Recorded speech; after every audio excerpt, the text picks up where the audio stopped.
Mr. Speaker, in practice it's disappointing it did not include that analysis, and the Minister does not appear aware of the impact of her government's policies on women. So I can enlighten her, put together the 2021 autumn budget and the 2022 spring statement take £28 billion from the pockets of women over the next 6 years. That's £1,000 for every woman in the country.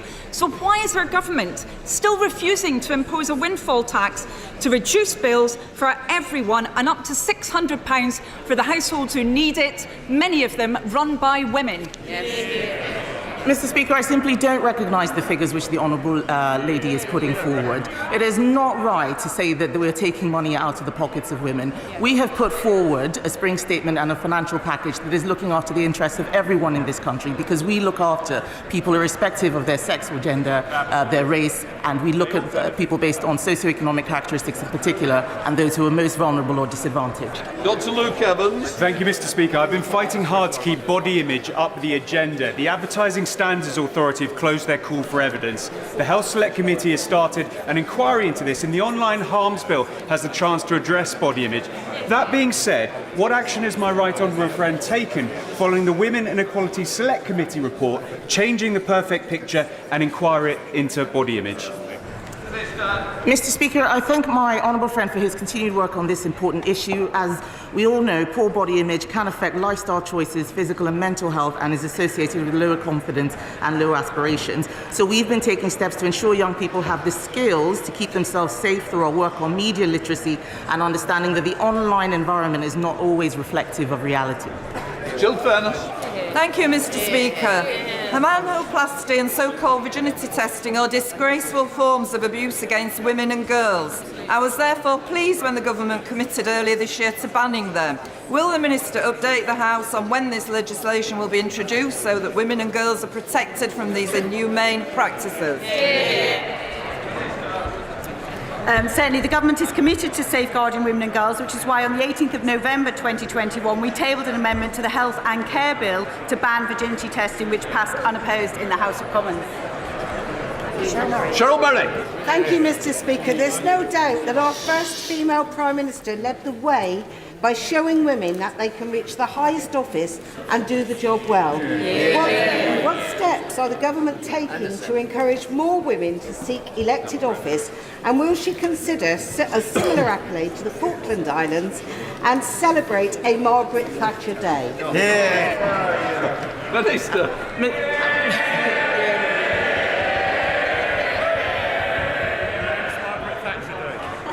Mr. Speaker, I personally would be very supportive of a Margaret Thatcher Day, but I think that is probably more a question for the Prime Minister than for myself.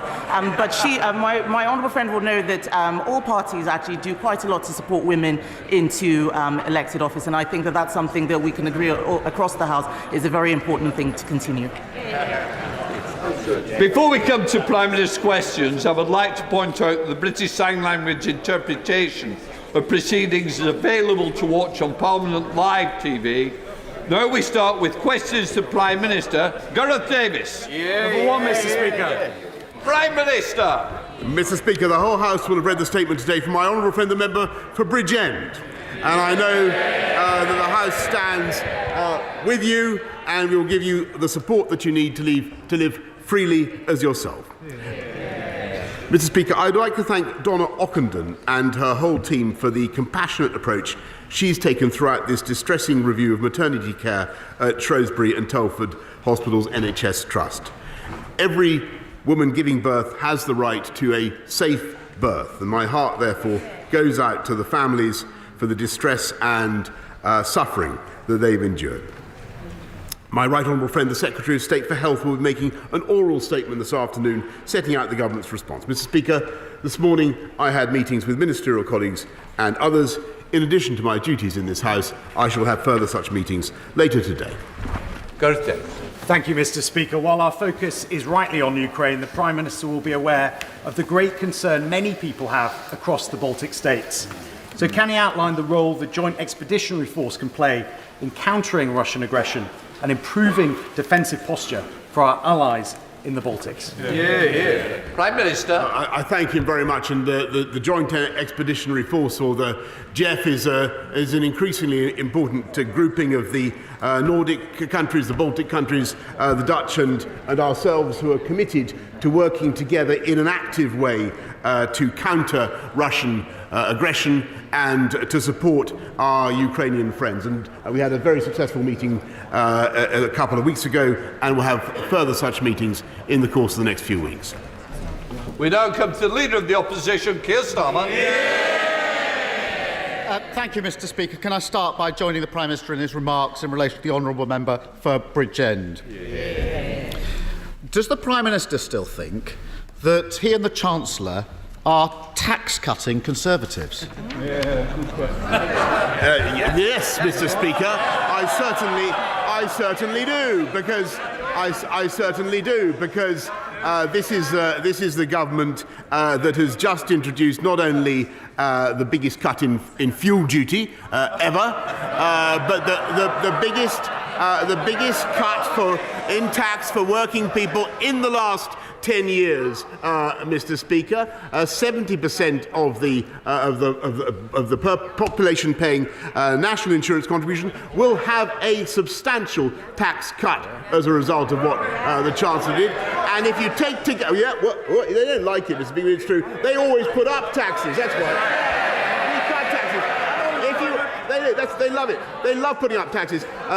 But if you take together what we're doing with income tax and national insurance, it's the biggest tax cut proposed by my right honourable friend, the Chancellor, for 25 years. Keir Starmer. Cut the nonsense and treat the British people with a bit of respect. Let me take him through this slowly. 15 tax rises, the highest tax burden for 70 years. For every £6 they're taking in tax rises, they're only handing £1 back. Prime Minister, is that cutting taxes or is that raising taxes? Prime Minister. Well, Mr. Speaker, I don't know where he's been for the last 2 years. But even by the standards yes, he has. Even by the standards of Captain Hindsight, Mr. Speaker, to obliterate the biggest pandemic for the last century from his memory, to obliterate the 408 billion that we've had to spend to look after people up and down the country is quite extraordinary. And this is a government that is getting on with reducing the tax burden wherever we can. What we are doing, Mr. Speaker, there's one measure I think he should be supporting, and that's the health and care levy, Mr. Speaker, to fund our NHS. That's the one they oppose, Mr. Speaker. Every other tax rise, they're all in favour of. Starmer. Mr. Speaker, I can only hope that his police questionnaire was a bit more convincing than that.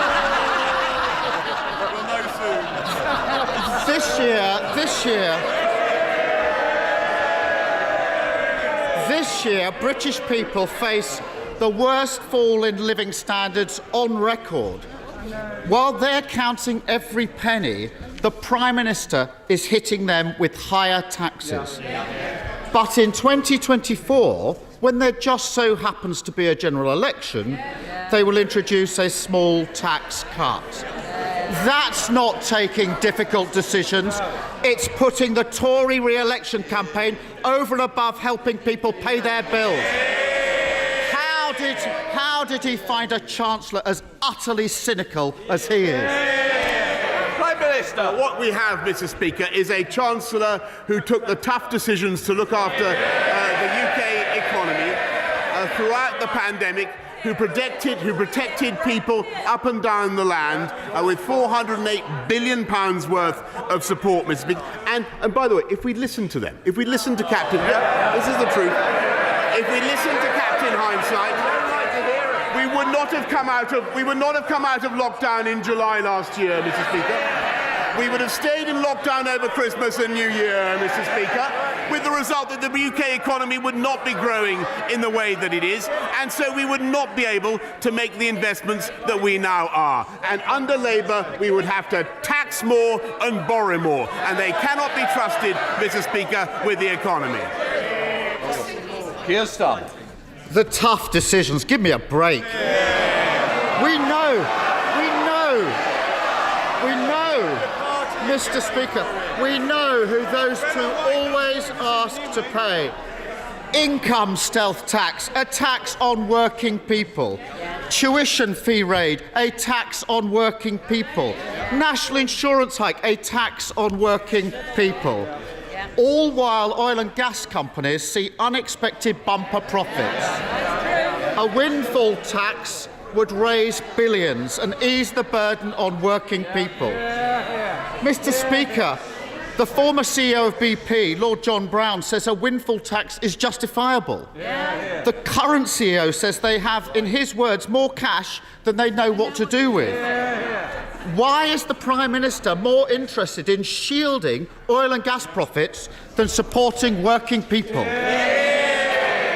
Mr. Speaker, it's a classic example of what Labour has got wrong in their period in office.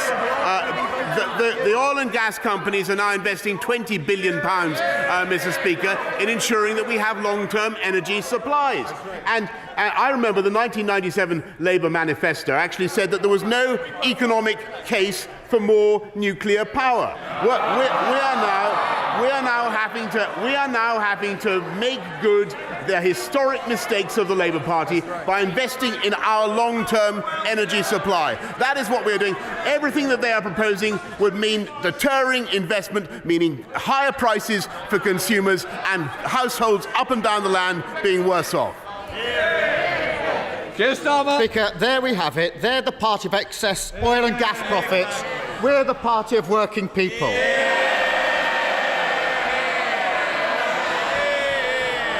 Mr. Speaker,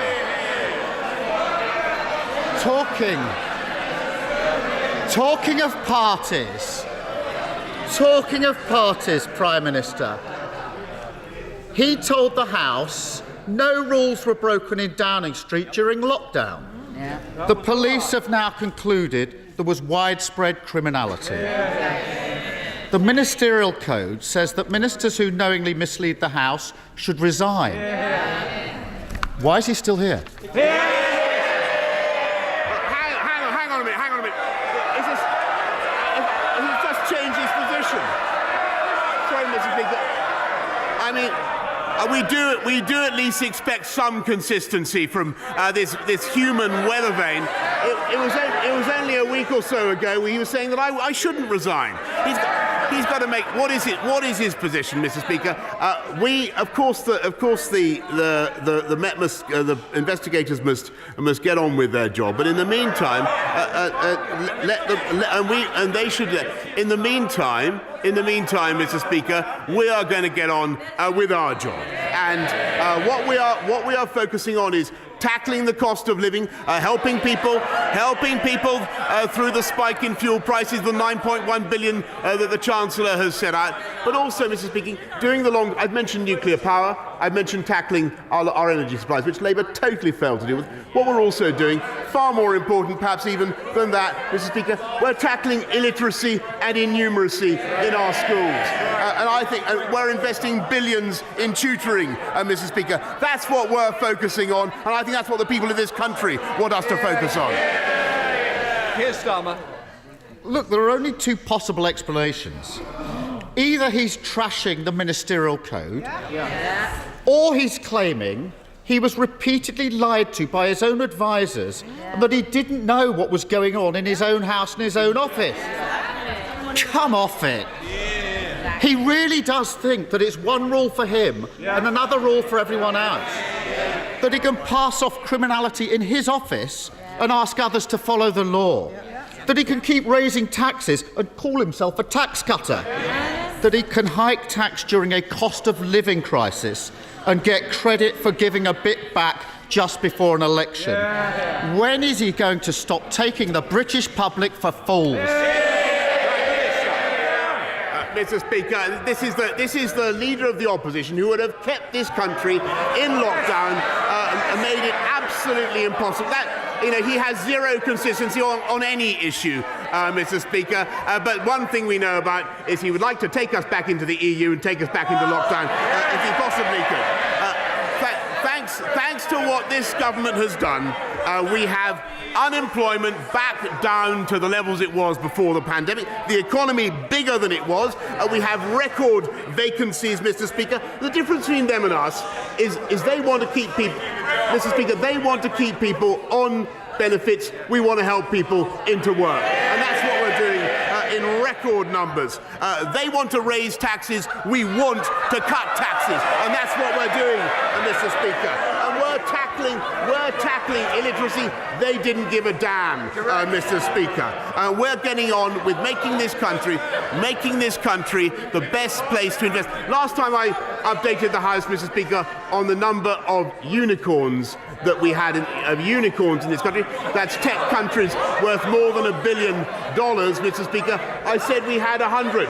I can inform you now, Mr. Speaker, that we now have 120. They don't want to hear it, but let me tell you, that's more than France, that's more than Germany, that's more than Israel, it's more than France, Germany, Israel combined, Mr. Speaker.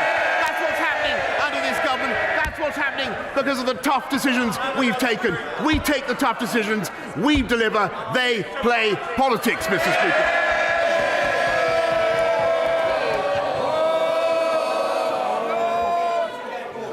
Jones.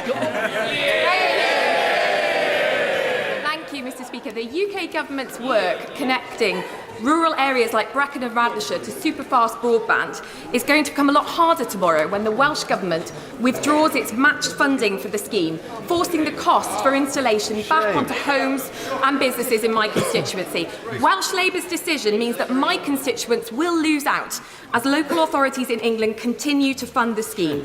Does my right honourable friend agree with me that broadband is critical for the growth of the rural economy? And will he double his government's efforts to connect my constituents despite Welsh Labour letting us down? Yes, Mr. Speaker, and we're spending £69 million already to support rollout of superfast broadband in Wales, and I wish that the Welsh Government had not withdrawn its broadband scheme, but we will do our best, Mr. Speaker, to make up the difference as fast as possible. We now come to the SNP leader, Ian Blackford. Thank you, Mr. Speaker. It's good to see the member for Bridgend in the chamber this afternoon. I commend him for his statement earlier today. Mr. Speaker, last night, millions of families will have been desperately trying to figure out how they will possibly afford the £700 energy price hike that will hit them this Friday. Mr. Speaker, at the very same time, Tory MPs were gathering across the street for a champagne bash in the Park Plaza. We all know that the Tories partied during lockdown and now they're...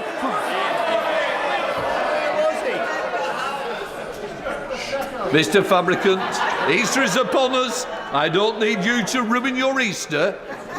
So let's hear, all of you, SNP leader Ian Blackford. Can shout and scream when we're raising the Tory cost of living crisis, Mr. Speaker. Because we all know that the Tories partied during lockdown and now they're partying through the cost of living emergency. Last week, the Chancellor got it badly wrong with the spring statement. And ever since, the Prime Minister has been busy briefing against him, saying that more needs to be done. For once, I agree with the Prime Minister. So, if the Prime Minister really believes that more needs to be done, can he tell us exactly what he will order his Chancellor to do to help the millions of families who are facing a £700 price hike this Friday? Prime Minister. Mr. Speaker, I thank him very much, and I think he's in error in what he says about events last night, but he is, like me, a living testament to the benefits of moderation in all things, Mr. Speaker. And I can assure him I can assure him that we are getting that this week, for instance, to get to his point, what's happening actually is that the living wage is going up again by record amounts, and thanks to what the Chancellor has done, we are putting £9.1 billion into helping people up and down the country. And what I might respectfully suggest is actually, I think the Scottish Nationalist government, with whom, as I say, we work increasingly well, I think the thing they could focus on for the long-term prosperity of Scotland is the educational system, where I'm sad to see Scotland's once glorious record falling behind. Ian Blackford. What a load of absolute baloney. Yeah. Mr. Speaker, the Prime Minister is dangerously out of touch. Food banks are warning that people are having to choose their food based on whether they can afford the gas to boil it. Yep. Families are having to choose what rooms to heat or whether they can turn on the heating at all. Some in the Tory cabinet clearly believe that better weather means that they can happily sit on their hands and do nothing till next winter. They obviously don't get or don't care that in many parts of Scotland the weather will barely reach above freezing over the next week. Yep. The Chancellor thinks his £200 loan, which is forcing people into energy debt, is somehow a solution, but it clearly isn't.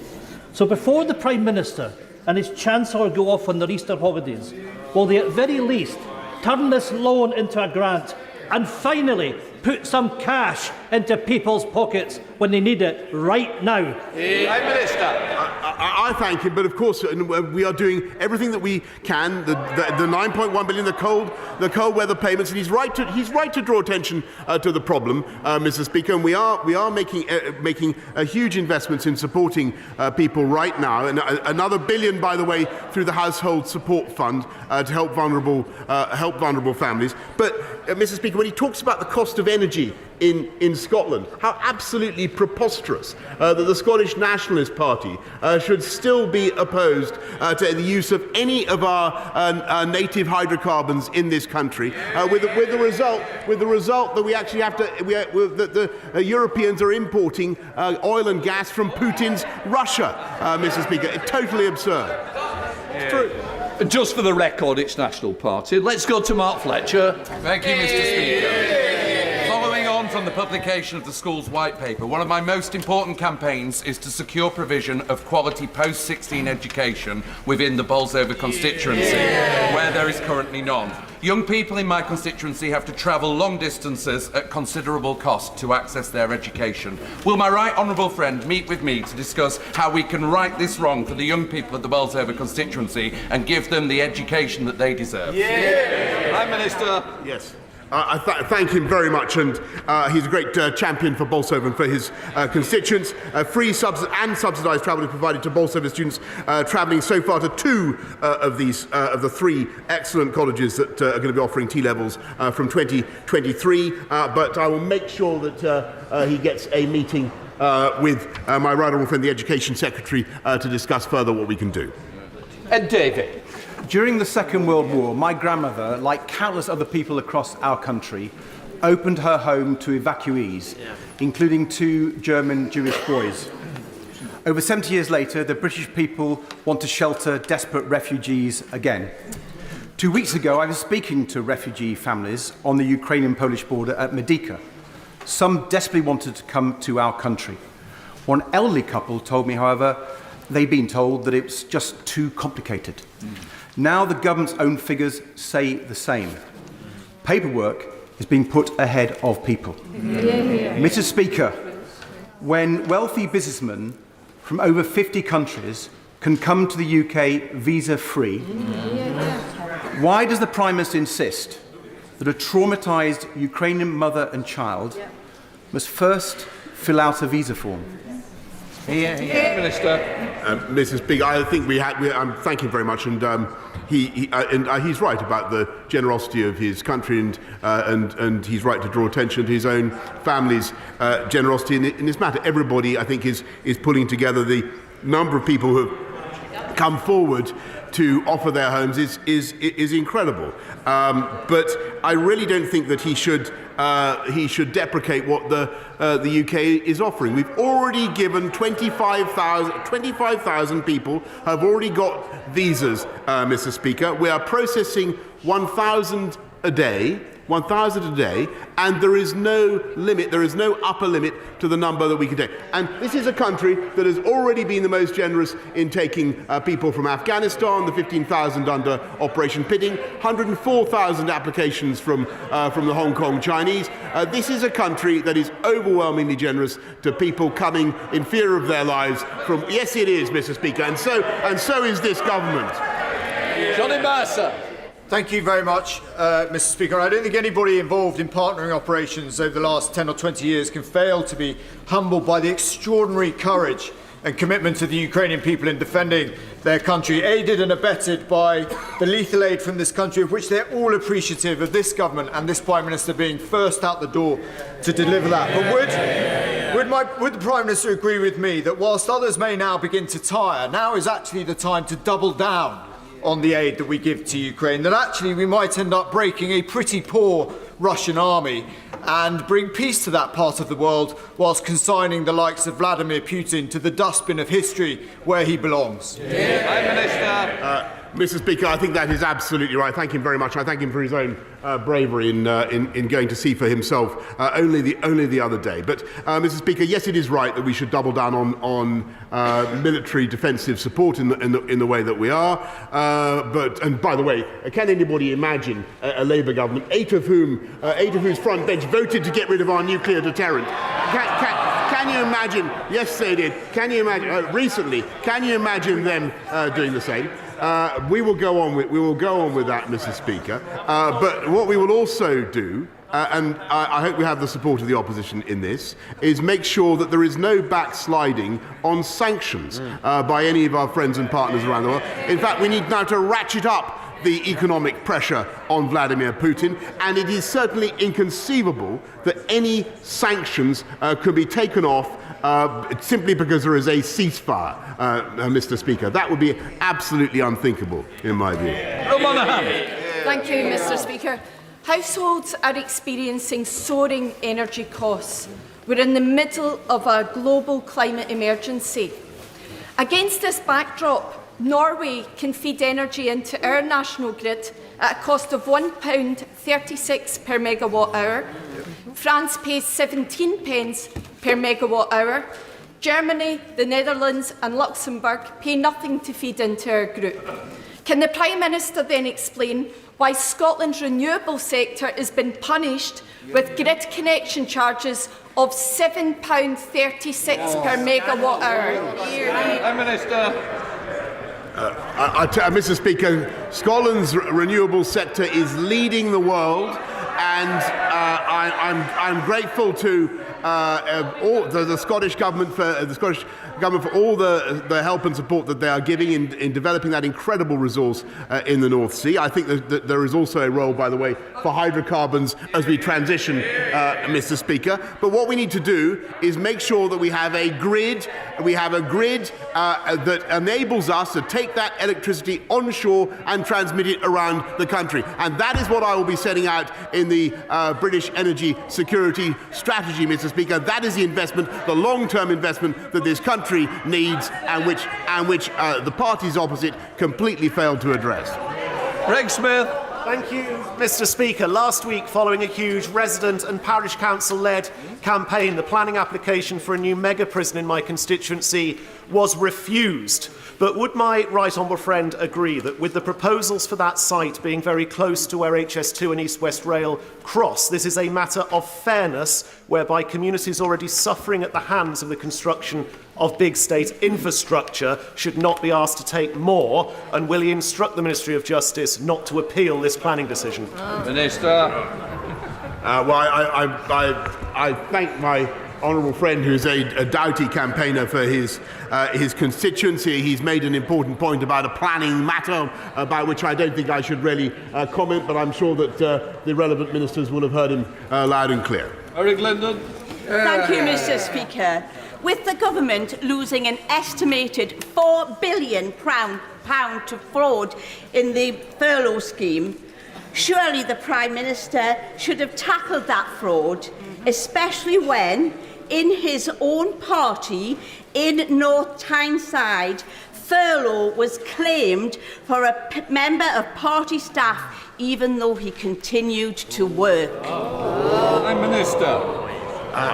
If she's really saying, Mr. Speaker, that we should not have rolled out the furlough scheme at the speed that we did, then I think everybody in this country understands that it was a heroic thing to do. And I remember 2 years ago, Mr. Speaker, they were yammering and clamouring for us to go faster. And we did, Mr. Speaker. We produced a fantastic scheme. And yes, fraudsters will be hunted down. We put another 100 million into tracking down fraud in this country. £23 billion a year were lost under Labour in fraud. James Sunderland. Mr. Speaker, thank you. I was delighted to learn this week that 37 of the 39 state schools in Bracknell constituency are now graded good or outstanding. Will the Prime Minister join with me in thanking our fantastic teachers, staff, governors and pupils? And does he agree that the new Education White Paper offers a blueprint for our schools that we can all be proud of? Yes, I do, Mr. Speaker. I think it's a fantastic white paper.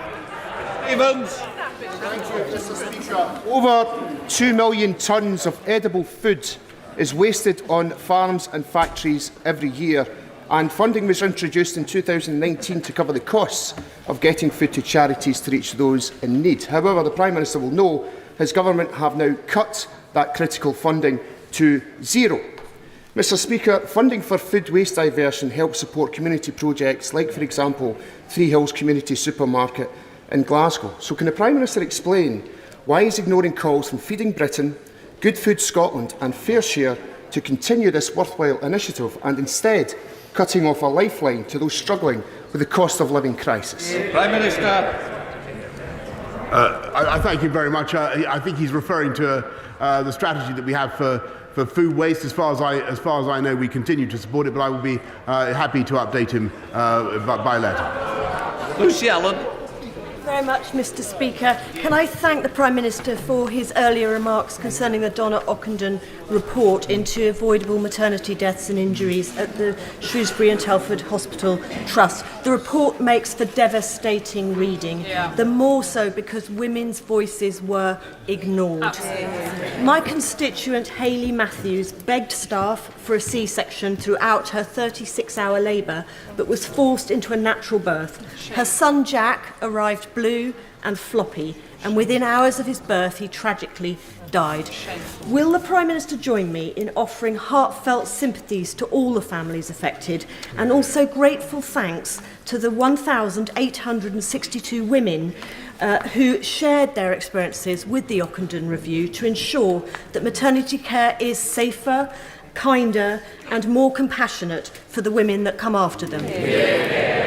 Prime Minister. I thank my honourable friend for her question. I think everybody will thank the women concerned for taking up the issue in the way that that they have, and will extend our heartfelt sympathies to the victims and their families for what they've suffered.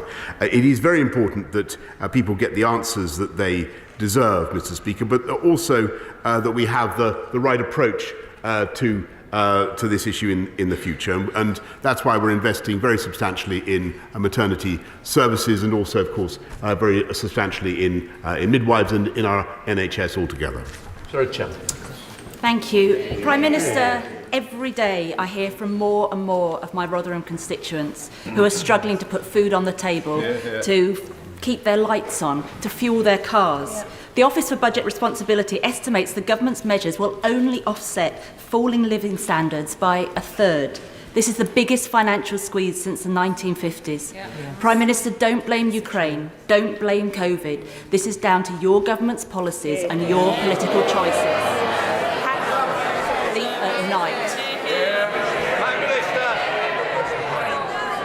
Well, I do agree that people are facing a very tough time at the moment, and we've got to do everything that we. I don't agree with her analysis, but I think that the causes are certainly to do with the inflationary impact of the world coming out of COVID, and the energy price spike is at the root of it. And what we are doing, Mr. Speaker, is to help people with universal credit, which we've lifted by £1,000, help people with the living wage, which is going up now by a record amount, Mr. Speaker, and cutting taxes on working people in the way that we are. But of course we can't do everything, Mr. Speaker, right now. And what we will do is ensure that we have a stronger economic performance and we have people in work. And the most important thing is that we have people getting into work now in a way that wasn't possible, and certainly wouldn't have been possible if we'd stuck to the policies that were proposed by the Labour opposition. And that's why we have a strong economy, and that is the best recipe. Better to be off benefits and into work, and that's what we're doing.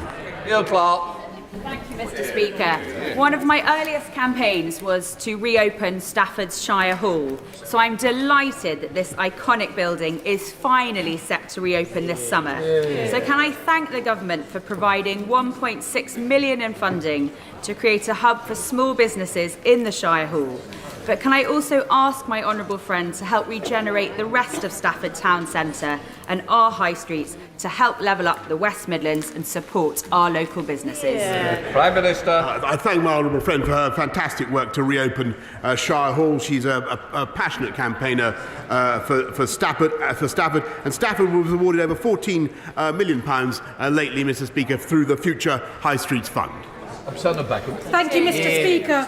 My constituency has one of the highest rates of child poverty in the entire country, with too many already struggling between heating and eating. The government's recent real terms social security cut will now push even more families, children and pensioners into desperation.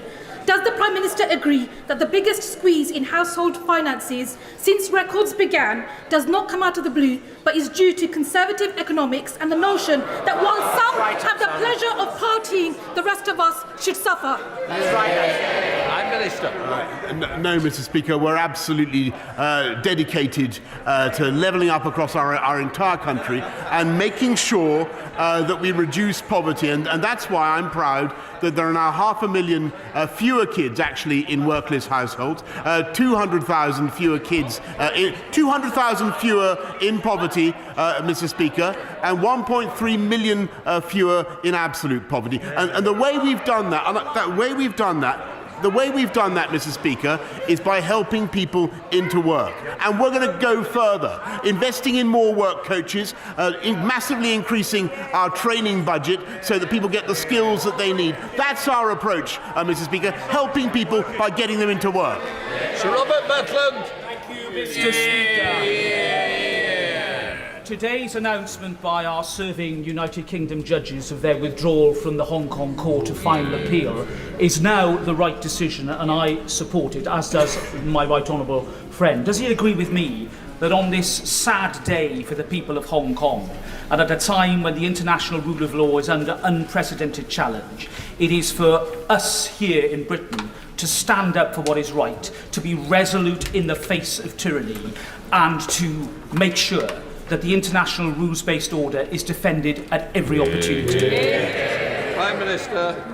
I thank my right honourable friend very much, and I know how passionately he's campaigned on this issue himself, and I can tell him that, and I want to thank the judges in Hong Kong's court for everything that they've been doing, but I think that they've evidently concluded that the constraints of the national security law make it impossible for them to continue to serve in the way that they would want. I appreciate and I understand their decision. It is vital that we all continue to make our points to the Chinese, as I did in my conversation with President Xi the other day, about freedom in Hong Kong and about the treatment of the Uyghurs, and we will continue to do that. Catherine West. Thank you very much, Mr. Speaker. Gas and electric prices and bills are through the roof. The just about managing are no longer managing, coming to surgeries, queuing at food banks. Last week, the government had a golden opportunity to tackle this. Why the devil didn't they take that opportunity to do something and relieve the pressure on our constituents? Prime Minister. Mr. Speaker, I understand the pressure that people are under, but the best thing we can do, rather than endlessly taxing more and borrowing more, is make sure that we support people through this tough time, which we are, but also ensure that we have a strong and growing economy in which we get people into work. So we're cutting the cost of energy, but we're also taking the long-term decisions, which the party opposite failed to do, to invest in our energy for the future. Sir Roger Gale. Mr. Speaker, today's updated government figures show that of 28,300 applications submitted under the sponsorship scheme by people displaced in Putin's war, just 2,700 have been processed. Could my right honourable friend please tell the House how many to date of those people have actually arrived in the United Kingdom? Will he give his support to my noble friend Lord Harrington to cut through the Home Office red tape, simplify the application process and get people into the country? Prime Minister. Mr. Speaker, we're processing 1,000 a day, and I think that the country, 25,000 visas have already been issued. As I just told the House, Mr. Speaker, almost 200,000 families, homes have opened their arms to Ukrainians coming in fear of their lives, and there is no limit on the scheme, Mr. Speaker. I think we can be incredibly proud of what the UK is doing. Patricia Gibson. Thank you, Mr. Speaker. A cornerstone of the last Conservative manifesto was a guarantee that the basic state pension would rise by either 2.5%, the inflation rate, or earnings growth, whichever was highest. Instead, from April, the state pension will rise by less than half of the current inflation rate. How does the Prime Minister explain this abject betrayal of some of the most vulnerable people in our communities, who are squeezed by rocketing energy and food prices on the one hand and the miserliness of this government on the other? Prime Minister. Actually, Mr. Speaker, what we've done is, through the triple lock, protected pensioners so that their incomes as a result of the triple lock are £720 higher than they would have been if we just relied on inflation. As it is, their incomes continue to increase with inflation, and they've gone up, Mr. Speaker, faster and further than those who are in work. We look after elderly people, and we always will. John Barron. Thank you, Mr. Speaker. On Monday, the Foreign Secretary agreed that we needed to expand our soft power capabilities in these uncertain times, and yet the government is imminently about to make a funding decision that may see the closure of British Council country operations and a reduction in its international footprint. Will the Prime Minister now intervene to ensure this doesn't happen, given that I know he understands and appreciates the important work the Council does? Prime Minister. I'm very happy to meet my honourable friend on this issue, and he's campaigned on it many times. But I can tell him that the British Council, for which I have a huge regard, has received massive grant and indeed loans to allow them to continue their activities. Matt Weston. Thank you, Mr. Speaker. You'll forgive me if I may start, but given the Prime Minister's preferences for both fancy castles and Peppa Pig, he's very welcome to come and visit Zog Playland at Warwick Castle this week. In Warwick and Leamington, as across the country, cost of living crunch is really serious. Energy bills, as we've heard, looking to double by the end of this year. Food up 10 to 15% by year end. Fuel already 22% up year on year. It must be hard for the Prime Minister to stay in touch with financial reality, given that donors and friends pay for flights and holidays and many of his bills. And we also have a $200 million man chancellor, a $200 million chancellor, who's so out of touch, he's contactless. Mr. The public believes... You will be sitting down. So please. I hope we've come to the end of the question. Prime Minister. So out of touch is contactless. Mr. Speaker, the public believes the government... Shut up and be quiet. Behave yourselves. I hope that's the end of the question. I think the Prime Minister got the gist of it, because I certainly am. Prime Minister. Can I say to the honourable gentleman, much as I admire his style, I think it'd be better as a sort of a light essay in The Guardian. What we're doing, Mr. Speaker, is tackling the cost of living by dealing with the spike in energy prices and making sure that we take the right long-term decisions to take this country forward, which right decisions that party opposite completely shirked. Len Saxby. And I welcome what this government is doing to help where it can with the cost of living crisis. But in North Devon and across the South West, we have a housing crisis that needs urgent action. Will my right honourable friend meet with me to better understand the severity and complexity of our housing shortage and potential steps the government may take? Prime Minister. My honourable friend is absolutely right, and she's right about the need to provide local homes for local people. And we totally understand that, and I'm very, and that's why we're building a record number of homes, by the way, Mr. Speaker, in spite of all the difficulties that we've faced, and that's why we've introduced higher rates of stamp duty on second homes, Mr. Speaker, remove the second homes discount, and we're using 11.5 billion to build 180,000 affordable homes across the country. It is always the Conservatives who build affordable homes. It's true, and it's Labour who talk about it. Final question, Sir Olney. Thank you very much, Mr. Speaker. Last Friday, it emerged there's been an oil spill in Beverley Brook, a river which flows through Richmond Park to the Thames. Black waste oil and iridescence can now be seen along 13 kilometres of the watercourse, posing a serious threat to the fish and local wildlife.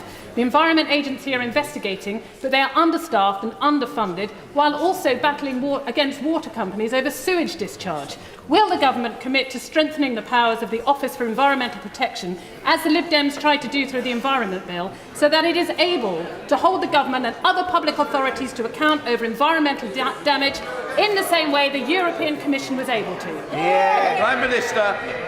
I know what's behind her question, Mr. Speaker. It's a desire to return to the jurisdiction of the European Union. What we want to do is make sure that we use our landmark Environment Bill to continue to improve the quality of our rivers, and that's what we're doing. We'll just let the chamber clear before we start the statement.